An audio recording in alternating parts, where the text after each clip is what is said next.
변화의 기적을 보라, 그런 제목으로 세 번째 하나님의 말씀을 전하겠습니다. 만약에 주일학교 어린이들한테 아브라함에 대해서 쭉 성경을 풀어서 해석해주고 난 다음에 이런 과제를 냈습니다. 아브라함에 대해서 생각나는 대로 한번 그림을 그려봐라. 그런다면 어떤 그림을 그릴까? 많은 어린이들이 이럴 것 같아요. 큰 재단을 그려놓고 그 위에 형체를 알 수 없는 사람 하나를 그려놓지 않을까 하는 생각이 듭니다. 성경 인물 가운데 아브라함의 생애는 그 생애의 한 특징을 강조한다면 모리아 산상에서의 번제물로 드렸던 번제단일 것입니다. 참 번제단이야말로 그의 믿음의 심도를 나타내는 것이죠. 그런가 하면 이삭의 일생을 공부하고 나서 그림을 그린다고 하면 이삭에 대해서는 어떤 그림을 그릴까? 아마 우물을 그리면 금방 알 수 있을 것이라는 생각이 듭니다. 이삭의 생애는 우물을 팠다가 그 우물을 빼앗기면 다시 우물을 파면서 조용하게 무리 없이 살았던 사람입니다. 사실 이 우물이라고 하는 것은 팔레스타인 지방에서 아주 중요합니다. 왜냐하면 물을 중심으로 사람들이 모이기 때문이죠. 아브라함은 175세까지 살았고 야곱은 147세를 삽니다. 그러나 이삭은 믿음의 조상 세 사람 가운데 가장 장수한 사람이죠. 180세까지 살았습니다. 제일 오래도록 살아온 이삭. 성경에서 이삭의 생애는 아주 간단하게 기록하고 있죠. 180세 장수한 이삭에 대해서 표현할 때 창세기 26장 딱 한 장에 집중적으로 표현하고 있는 것을 알 수 있습니다. 다시 말하면 평탄하게, 아주 평범하게 행복하게 인생을 살아갔다 하는 것을 얘기하는 것이죠. 우물을 3개 판 것, 이것이 아마 그가 이룬 최대의 공로. 그래서 이삭의 생애를 그려라 그러면 아마 우물을 그리면 될 것 같습니다. 자, 그러면 이제 야곱의 파란만장한 생애, 성경 공부를 하고 난 다음에 야곱의 생애를 그림으로 표현해보라. 그럼 어떤 그림을 그릴까? 아마 지팡이를 그릴 것입니다. 아브라함은 제단을, 이삭은 우물을, 야곱의 인생은 뭘 그릴까? 지팡이입니다. 지팡이. 아마 지팡이를 그려놓으면 야곱의 인생이 되지 않을까 싶습니다. 지팡이에 의지한 야곱의 생애, 지팡이와 함께 험악한 세월을 살아냈습니다. 화란 광야로 쫓겨갈 때 지팡이를 의지하고 갔고, 라반의 집에서 20년 동안 양을 칠 때 목동이 붙잡았던 지팡이, 고향으로 돌아가던 약복 광변에서 환도뼈가 부러졌으니까 일평생 결국은 지팡이를 의지하며 살아야 했습니다. 자, 애굽으로 아들 요셉을 찾아갈 때는 거지의 모습으로 아픈 다리를 질질 끌면서 쩔뚝거리는 장애우로 71명의 식구를 거느리고 지팡이를 짚고 또 갔죠. 자, 오늘 우리가 읽은 야곱의 맨 마지막의 생애는 어떻게 될까? 히브리서 11장 21절. 믿음으로 야곱은 죽을 때에 요셉의 각 아들에게 축복하고, 따라하세요. 그 지팡이 머리에 의지하여 경비하였으며, 지팡이 머리에 의지했다. 맨 마지막도 그의 생의 맨 끝도 역시 지팡이였다 하는 것입니다. 자, 믿음으로 야곱은 죽을 때 인생의 마지막 순간에 아들들을 다 축복하고 난 다음에 147세의 노쇠한 몸을 가누지 못하고 지팡이 머리에 의지하고 거친 숨을 몰아내시면서 하나님을 경배했다. 그리고 숨을 거둡니다.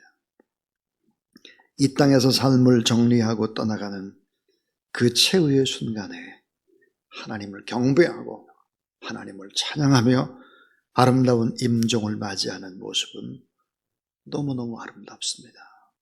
자, 욕심이 많던 야곱. 정욕에 사로잡혔던 야곱. 그 많은 실패와 좌절의 삶에도 불구하고 야곱을 붙드시고 새롭게 하시고 많은 사건 사고를 통해서 깨닫게 하시고 고치시고 회복하셔서 결국은 아름답게 인생의 노을이 아름답게 마지막이 더 장엄하고 아름답게 만드신 하나님의 놀라운 손길을 경험합니다. 숨질 때 되도록 늘 찬송하면서 주께도 나가기 원합니다. 우리 338장 4절의 말씀, 야곱의 인생이죠. 자, 이 변화된 인간의 아름다운 모습, 야곱의 그 마지막을 누가 실패라고 정죄할 수 있겠습니까? 야곱의 생애는 승리였고 영광이었고 하나님의 은혜의 승리, 야곱의 거룩한 변화, 너무너무 아름다운 인생이었다 하는 것입니다. 자, 하나님은 야곱에게 두 가지의 별명을 주었습니다. 그 별명은 뭐였을까? 야곱의 생애를 의미합니다.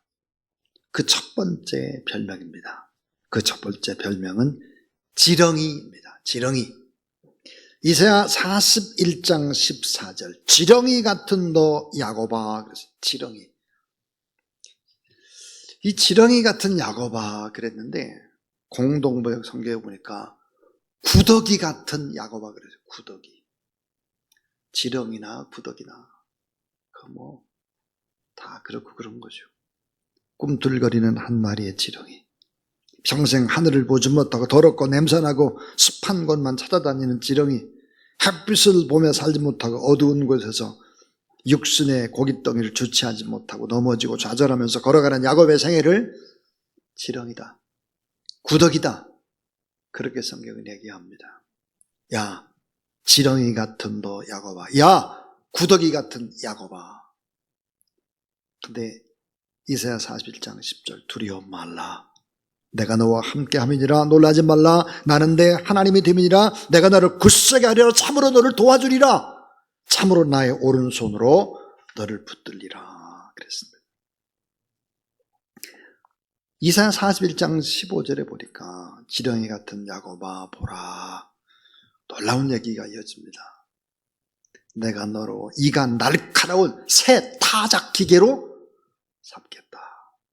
내가 산들을, 모든 산들을 짓부수어 뭉그러뜨리고 모든 언덕을 가루로 만들리라. 말이 안 되잖아요. 여러분, 어떻게 지렁이가, 구더기가 어떻게 날카로운 새 타작기가 되어 산들을 다 뭉개버려요? 말이 안 되는 소리예요. 그러나 하나님은 야곱에게 뭘 발견했느냐? 변화되면 너무나 아름답게 쓸 수 있다라고 하는 가능성을 발견한 것입니다. 내가 너로 이가 날카로운 새 타작기계로 삼겠다. 내가 산들을, 모든 산들을 짓부수어 뭉개뜨리고 모든 언덕을 가루로 만들리라. 자, 참 우리 주님 어떻게 구더기, 지렁이를 이렇게 엄청난 사람으로 산을 전부 다 까부수고 뭉개고 그렇게 할 수 있겠습니까? 하나님 안에서 이 가능성, 충분히 그런 가능성이 있다는 거죠. 예수님께서 갈릴리 바닷가에서 시몬 베드로를 만났습니다. 그때 첫 번째 하셨던 말씀, 하나님의 가능성을 보셨죠. 따라하세요. 시몬아, 내가 장차 게바가 되리라. 자, 이 게바가 뭘까? 게바는 반석이란 말이에요. 엄청나게 큰 바위란 말이에요. 변하지 않는 반석. 그런데 여러분 구약성경 시편에 보니까 이 반석을 뭐라고 했나? 하나님을 상징할 때 반석을 썼습니다. 신약에서 예수 그리스도를 나타낼 때 반석을 썼다고요. 시몬아, 지금 내가 약하다, 작은 모래알이다. 시몬은 작은 모래알이에요. 그러나 곧 날라는 큰 인물이 될까, 신실한 믿음의 사람이 될까, 너는 반석이 될 거야. 거대한 반석, 진정한 반석 대신 예수 그리스도를 담게 될 거야. 참 베드로는 감정의 변화가 심하고 실수투성이죠. 변덕쟁이죠. 근데 그는 변화됩니다. 요한복음 21장과 사도행전을 읽어보면 어느새 변했죠. 그는 예수일 때 완전한 제자로 변하고 초대 예루살렘 교회를 세울 뿐만 아니라 로마에 가서 복음을 증거하다가 십자가에 거꾸로 매달려 죽어가는 것입니다. 로마에까지 가서 복음을 증거했죠. 한 인간의 가능성이 얼마나 엄청나냐. 세계 로마에 가서 복음을 증거하는 거예요. 로마라는 거대한 산을 밀어버리는 것입니다.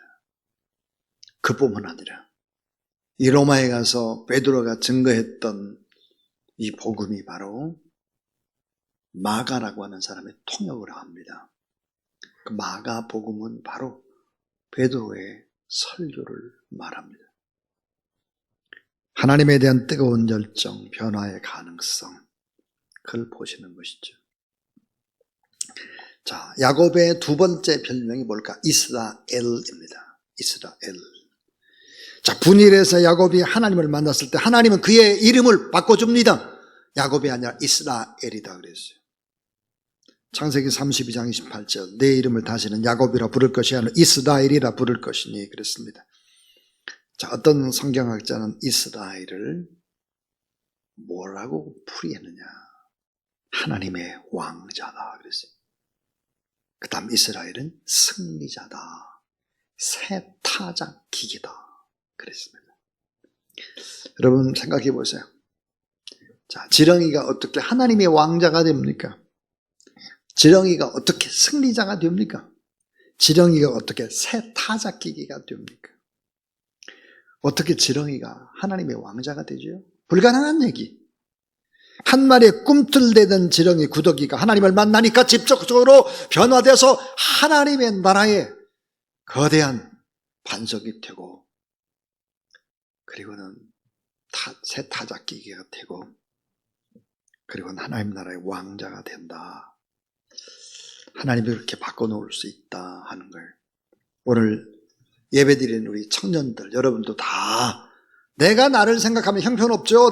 내가 뭘 할 수 있다고 그래. 아무것도 없는데 내가. 이렇게 생각하지 말고 하나님의 가능성을 발견하는 그런 여러분 되길 주의 이름으로 축원합니다. 위강 목사님께서 저에게 주신 문자를 한번 읽어보겠습니다.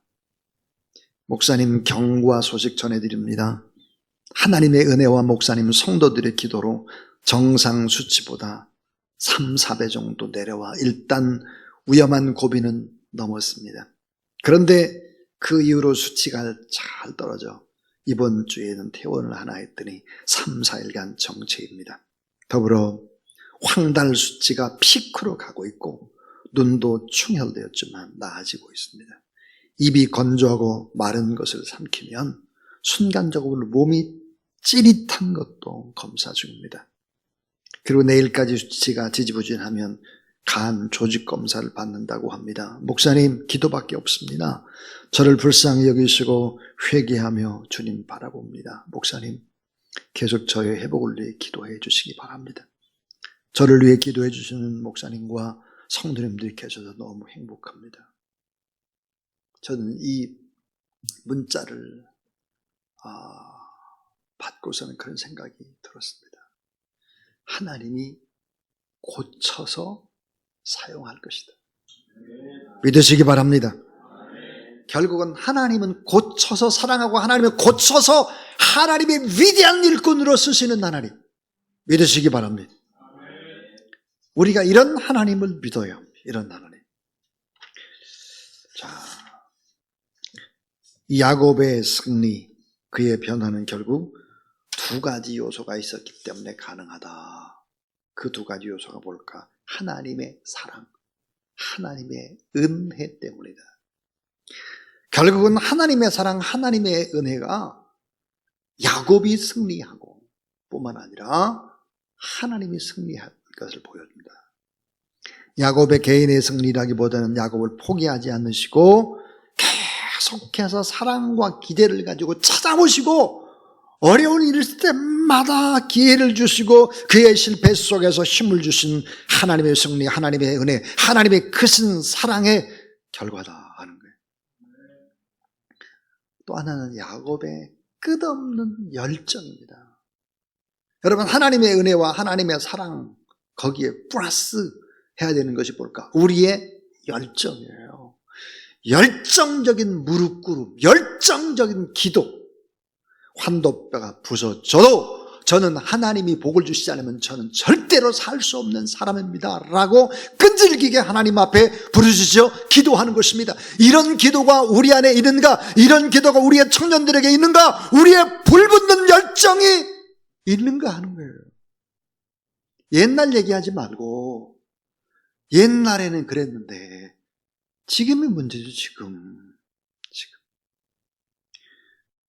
야곱 같은 기도, 하나님의 뜨거운 열정, 그것이 하나님의 은혜와 사랑과 능력과 만났을 때 지렁이 구더기가 하나님 나라의 왕자가 되는 거예요. 놀라운 기적이야. 상상할 수 없는 놀라운 기적의 역사들이 가능하다. 자, 그래서 오늘 이 본문의 맨 마지막 야곱이 지팡이 머리에 의지해서 하나님을 경배하는 모습은 너무 아름답습니다.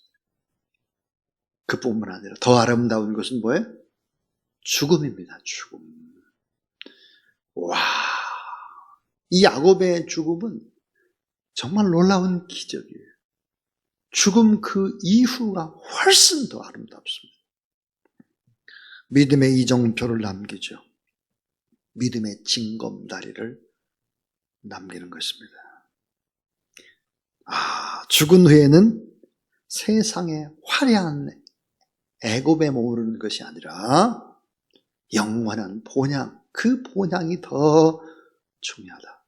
잘 먹고 잘 살고 화려한 세상 문화의 최고라고 할 수 있는 애굽이 중요한 것이 아니라 영원한 본향이 너무 귀한 것이다. 그래서 우리가 돌아가야 될 고향이 애굽이 아니고 세상 화려한 것이 아니고 영원한 하나님의 나라라고 하는 사실들을 야곱은 보여주는 것입니다. 사랑하는 여러분, 하나님은 어떤 분일까? 우리에게 요구하는 것이 뭘까? 열정이에요. 뜨거운 기도, 간절한 부르짖음입니다.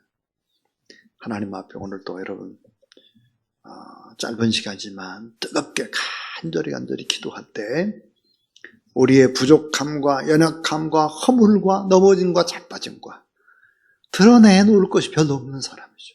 제가 그래요. 제가. 그러나 우리들도 하나님이 쓰신다.